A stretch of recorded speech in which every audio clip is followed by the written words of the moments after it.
Hey! Over here, fartface! You're late! Yeah, sorry about that, CC.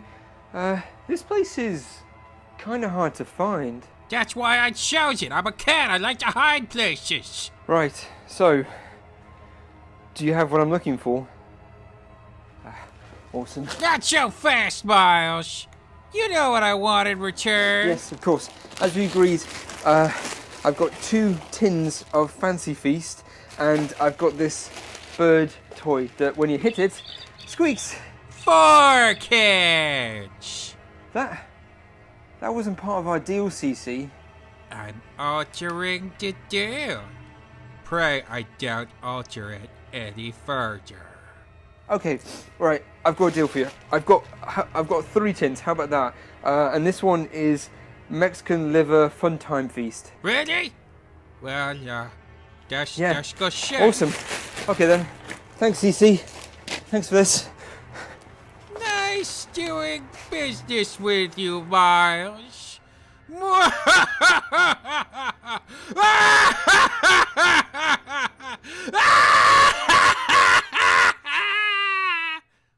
Hi there, internet people.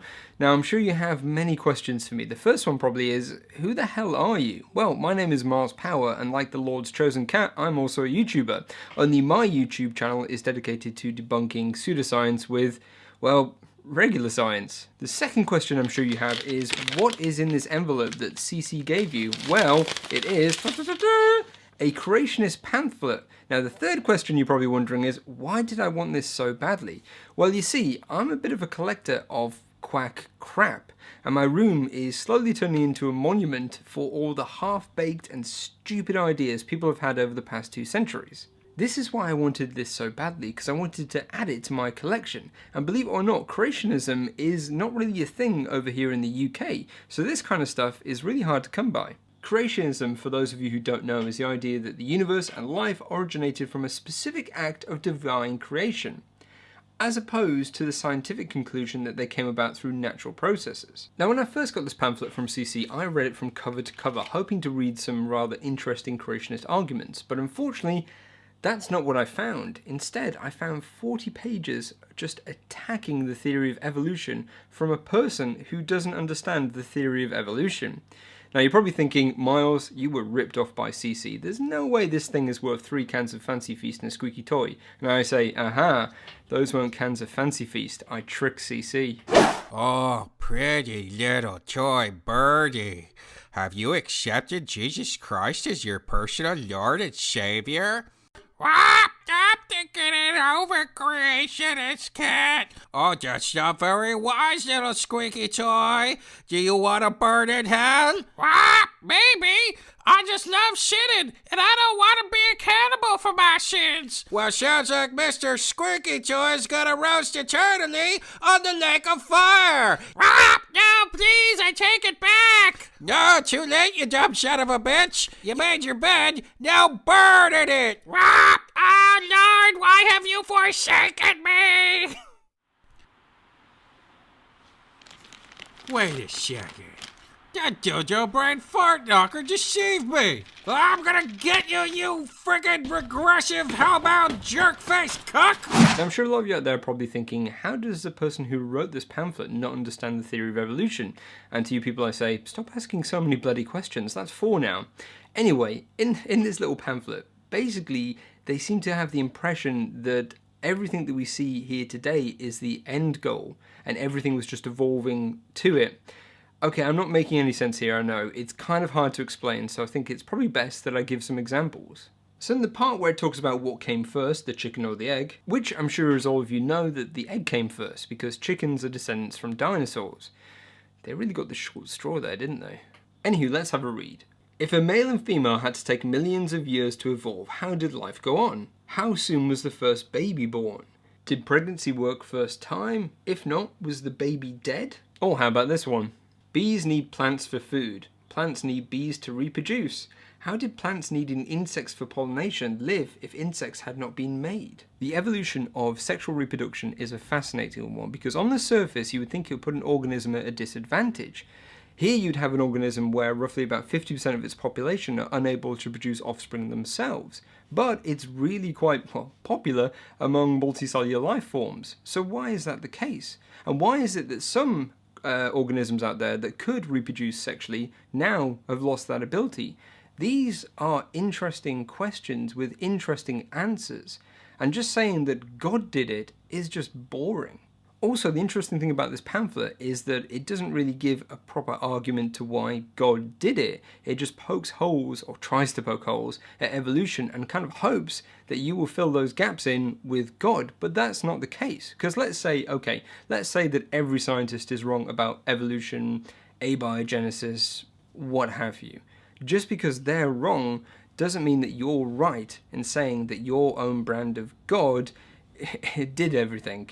I know that sounds really harsh, but it's the truth. I mean, I've got nothing to worry about. It's not like God is going to send his messenger to smite me or anything. Hey, this is a 30 zone! Speed up or I'll frickin' explode your piece of crap Mazda Miata right off the highway with my miracle power! Jerk face! The interesting thing about this pamphlet as well is later on it breaks away from having go evolution and starts talking about space, and gives some really crap reasons to why creationism is a thing. Some planets rotate in the opposite way to the Earth. Some moons rotate in the opposite way of their planets. How could these different pathways happen by chance? Yeah, I'm sorry, what on earth does this have to do with creationism or your own brand of God? I mean, where in the Bible does it say that, hey, you know what, that planet over there spins the other way around, totally did that. You know that planet over there?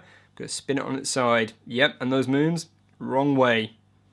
Where does it say that? It doesn't, and I don't understand how this was an argument for creationism. I just honestly don't get it. Now, I know talking about creationism online is a little bit retro, but I find it absolutely fascinating. I mean, how, in this day and age, where you can pretty much access the entirety of mankind's knowledge through a device in your pocket, can there be people who still believe in this crap? It's fascinating. Yep, so anyway, at the end of the day, this is going to be a proud addition to my ever-expanding bookshelf of woo and to my collection of pseudoscience and general crap, and it was well worth the cheap cat food I had to pay for it. So anyway, hopefully you liked me in this video, and if you did, why not check out my YouTube channel? I make some interesting videos, but I think they're interesting. Not many other people would agree with me, but hey ho, they're all there. So anyway, hopefully you enjoyed this, and thanks for... Did you hear that?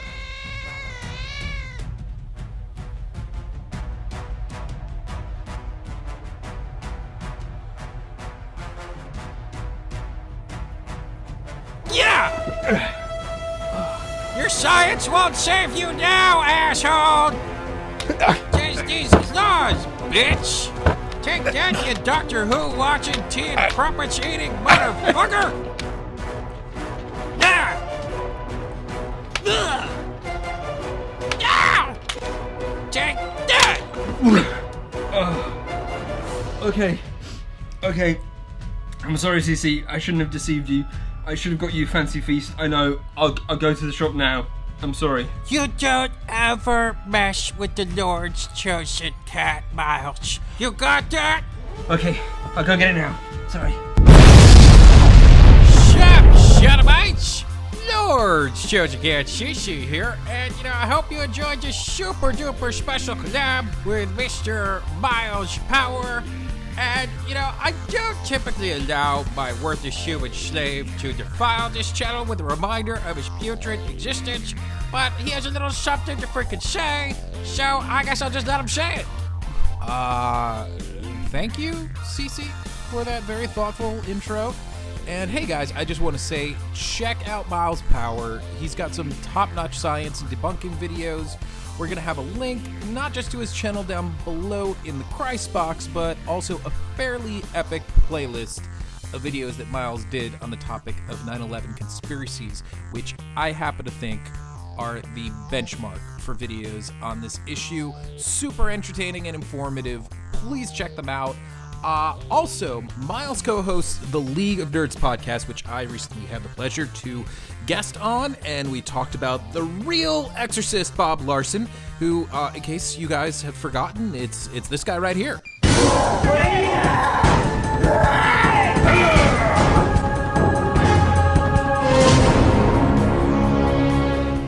Holy crap, that's freaking scary! That's right, CC. Parental guidance is strongly suggested when watching this episode because there's a lot of this and a little bit of this right here, as well as a little bit of this. And well, that's just really hard to stomach.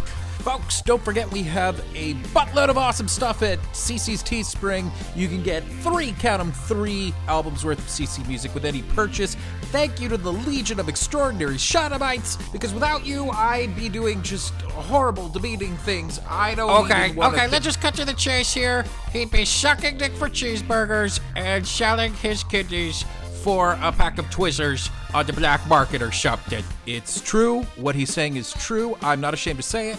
I've done it before. We all have to do what we need to do to survive. Yes, I do have another kidney in me, but you know what? I'd like to hold on to that for at least another 15 years. I realize that in a post-Trump economy, the market value will probably depreciate. Okay. This is getting a little too weird, and on top of that, this outro's going on forever. Jesus Christ, Vadim, what the hell are you doing to me? Big thank you to Callie Kitten. You know why, Callie Kitten. You're the best. Don't forget to rate, comment, and subscribe. You don't have to, but if you don't, you're totally burning hell.